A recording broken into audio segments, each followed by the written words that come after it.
নমস্কার। আমার একজন প্রিয় কবি হলেন সুবোধ সরকার। তারই একটি কবিতা অয়ন।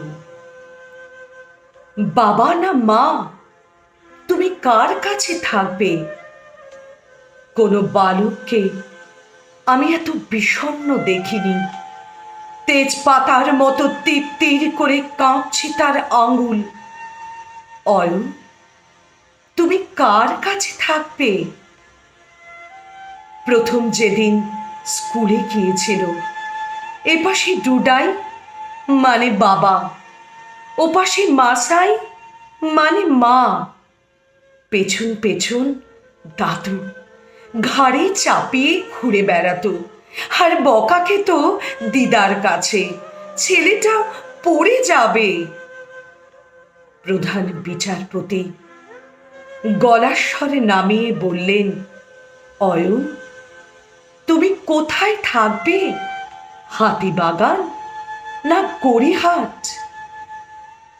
প্রথম যেদিন তাদের বাড়ি পুলিশ এলো, প্রথম যেদিন রাত্রে বাড়ি ফিরল না মা, প্রথম যেদিন বাবা তাকে থাপ্পড় মারল, পরক্ষণে বুকে জড়িয়ে ধরে বলল সরি।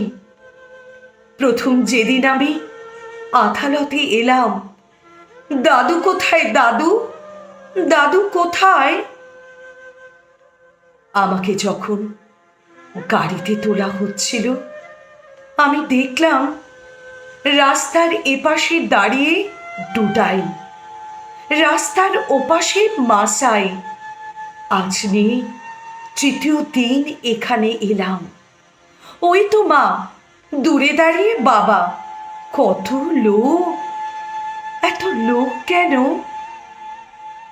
একজন এসে আমার চুল আঁচড়ে দিয়ে গেল। বিচারপতি গলার স্বরে নামিয়ে বললেন, তুমি কার কাছে থাকবে বলো? অয়ন, বলো।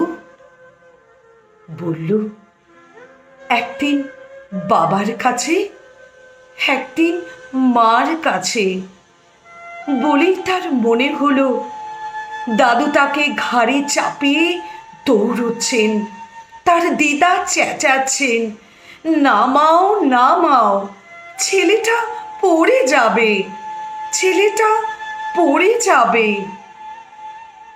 বুড়ো দিদা তাহলে ঠিকই বলেছিলেন, ছেলেটা পড়ে যাবে। নমস্কার।